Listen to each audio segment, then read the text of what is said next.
Hello! It's winter in Melbourne at the moment. The weather is cold and dreary. Our garden is a mess with leaves that need raking for the millionth time. I've been struggling with a cold for endless weeks, so I'm doing everything I can to build up my immune system, and at the moment we have loads of mandarins on our tree. There's more than I can actually eat, but I'm doing my best to get through them. Might have to give some to the neighbours at this rate though. So with all this doom and gloom, it must be time to do a mid-year art haul, so I'm going back inside where it's nice and warm. Although Gandalf would quite happily go out in this weather. The wind had picked up, the rain was on its way, so I'm retreating back into my lovely warm studio. But first things first, I shall have a mandarin break, and I thought it would be nice to do a mid-year art haul because I have picked up a few items recently, and I thought you might like to see them. So I'll eat my Mandy, clear up the mess, and let's get into it! This first paper bag contains a couple of things which I tend to go through really quickly in my studio, so I bought a few new replacements. If I can get them out of the bag, here we go, a couple of white Prismacolor pencils. I can never have too many of these. I would say they are my absolute favourite white coloured pencil of any pencil that I've tried. Always a must-have. This next thing is something I found in a hobby shop. It's a tiny little paint palette with brush rest. They spelled palette wrong too. This has definitely been imported from China, so I'll just slide it out of the box and we can take a closer look at it.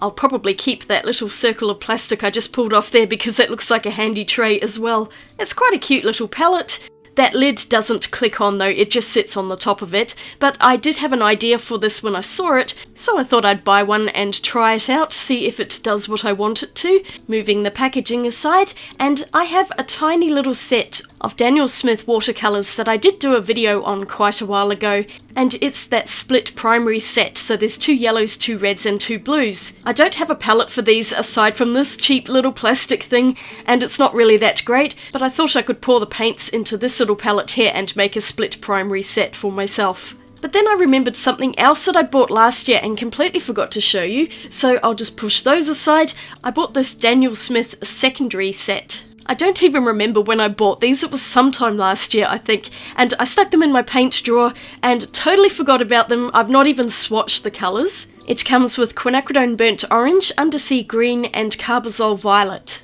There's a reason I bought this, because I think that quinacridone burnt orange has actually been discontinued, at least the pigment in it, which is PO48, and both of these two paints have that pigment in it. I already have a carbazole violet, so this is a second tube for me. But no matter, it's a pretty colour. These two I don't have in my collection. Well, I do now, but I'm not sure how long these are actually going to stay in the Daniel Smith range. There it is, PO48 on the undersea green, and of course this one is entirely PO48. If I can find the pigment number here, yes, it's there, I see it too. Let me know in the comments if I'm wrong on this. I kind of hope I am, because my all-time favourite sap green is by Daniel Smith, and that also contains PO48. This is the tube I'm working through. I've still got heaps of it in here, but it is one of my most used paints by Daniel Smith. I'm just pointing that pigment number out there. It's got a mix of other things in there too. But just in case this particular mix of sap green gets discontinued, I did buy a second tube of it. I'm not going to miss out this time like I did when they discontinued the original quinacridone gold. No thanks. Now I have a plentiful supply of PO48.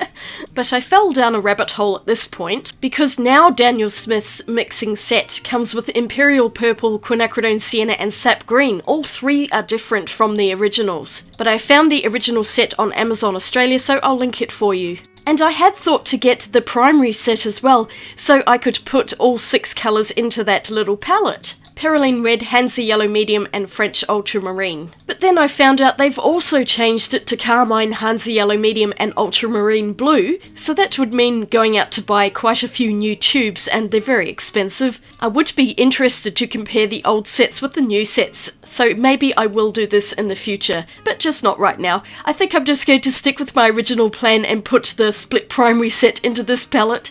Moving along before I spend too much money on watercolours. My next item is this box set of heavy-duty golden acrylics. My local art shop said that the prices of golden were going up by 15 to 30%, so I thought I'd get this box to try out before that huge price rise came into effect. And here are all the colours on the side. I will be doing a separate video on this, but I'll just show you a little bit of what's inside this box, because I'd completely forgotten that it also comes with gloss glazing liquid.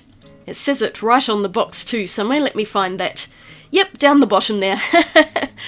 I'm sorry if I sound really stuffed up at the moment. I've been blowing my nose pretty much constantly. But look how cute these little paint tubes are. They're smaller versions of the tubes that you would buy individually. But I think it is such a cute little set, and I've been wanting to try some other golden paints because I have a lot of the open acrylics and I really love those. Golden paints are professional level and they're really expensive even without extra price rises, so I thought this would be a good way to try a whole bunch of colours out before committing to larger tubes. And this set seems to come with a nice colour range. I'm not sure what I'm going to do with these yet, I just think they're really cute and I'm very glad I bought this set. Here's a golden open tube for comparison. That's full size at 59mm, and these new ones I bought are 22mm, so much smaller. But I'm looking forward to using these sometime in the future. It might be a little while because I do have a bunch of other things that need to be done in the meantime. I just decided to stock up on those because of that price rise. While I was buying the acrylics, I also bought the Stay Wet palette by Masterson. I've been wanting to try one of these out for quite a few years, and I decided I was going to get one so I can use the heavy body acrylics with it. I do have some wet palettes already, you've seen them on my channel before, but they are quite small, so I wanted to get something that's just a bit bigger, and Masterson do have some really huge wet palettes, but I just wanted one that's kind of mid-size, because I still need it to fit on my desk when I'm filming. I'll pull everything out of the bag so we can take a look at what's in here. Here's the palette itself, and I have to say, it feels quite weird. It is plastic, but it's almost like it's recycled or it's been 3D printed. It's got that same really low sheen quality that I've noticed with things that are 3D printed. It also comes with 5 paper palette sheets where you would put the paint on, and underneath is a yellow sponge that you would pour water onto, and then rest the white paper over the top, so that your paints stay nice and juicy and they don't dry really quickly, which acrylic paints are notorious for doing. I've never liked them because of that, but when the paint stays wet, it's just so much easier to blend them on a painting. I'm not sure on my first impressions if I actually like this wet palette very much. I don't know, just something about the plastic is bothering me. But I will give it a chance, and I'm sure once I get using it, it will be fine. And because I know I'll run out at the most inopportune time, I decided to get some extra bits for this wet palette, so I've bought another sponge and a pack of 30 palette papers, so now I have lots of them and I'm not going to run out anytime soon. I always like to have an extra stash of refills. You never know when something's going to be discontinued. So I stuffed everything back into the plastic bag that the original Stay Wet came in, and I'll just keep it all together, along with the little pamphlets that came in the pack. I've seen those Yugo plein air boxes before in one store. They were hideously expensive, but I'll keep this lot together, and one day I will get around to doing a video on all of these things. But let's move on to the next item.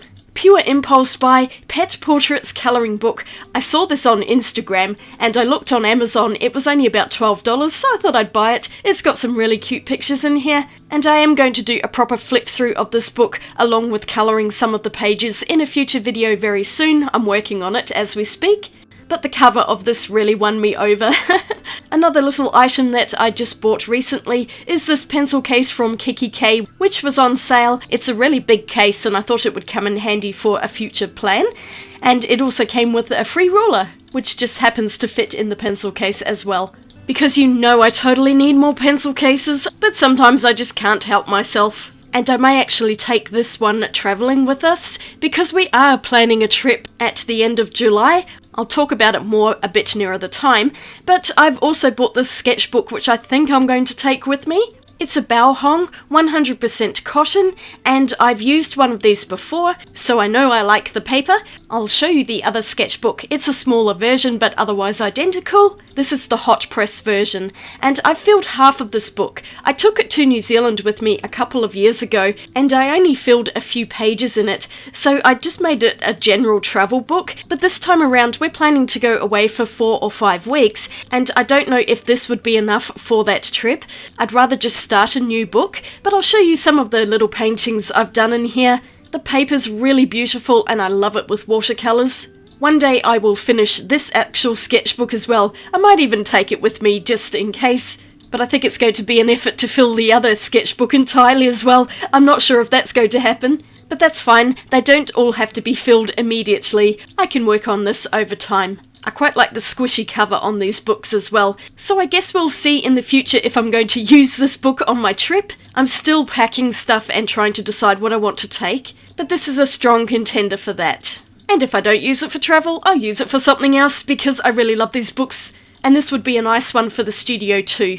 I'll set those to one side and we'll move on to the next item. Kuretake have released a couple of new sets lately. This is the Gansai Tambi Sumi colours. And I bought this from Amazon UK with gift vouchers from affiliate earnings, and thank you so much if you've clicked on those affiliate links in the past. It really does make a difference, and I was able to buy this set with that extra pocket money. Now I'm pretty sure this set is in direct competition with the Boku Undo set that I have, which are also Sumi inks.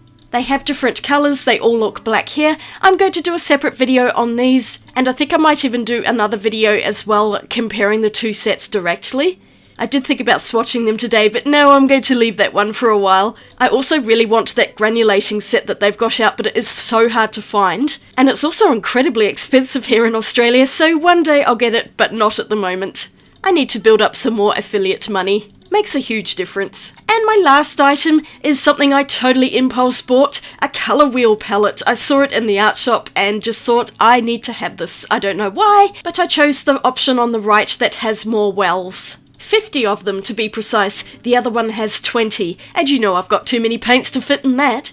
It is a plastic monstrosity. I'm not sure if I'm really keen on this, but it seemed like a good idea at the time. The wells on it are quite massive, but I could see this being a really fun project, just filling it with watercolour paints. From the many tubes I have in my stash, it reminds me of one of those American Robex palettes, which I've always wanted, but they're so hideously expensive to get to Australia. So now I have a cheap Chinese version of it, and one day I might actually fill it. But here are all the bits and pieces that I've picked up lately, including that pencil case that just won't fit on camera. I hope you enjoyed this little art haul. Have you bought anything interesting lately? Let me know in the comments. Also tell me if I should get those other Daniel Smith watercolours to compare them with each other. But if you enjoyed this video, I'd really appreciate a thumbs up, and you might want to subscribe for more videos. I've got a couple of other art hauls here that I've done in the past. I hope you're somewhere warm and are staying well. See you in my next video. Swatch you later. Bye!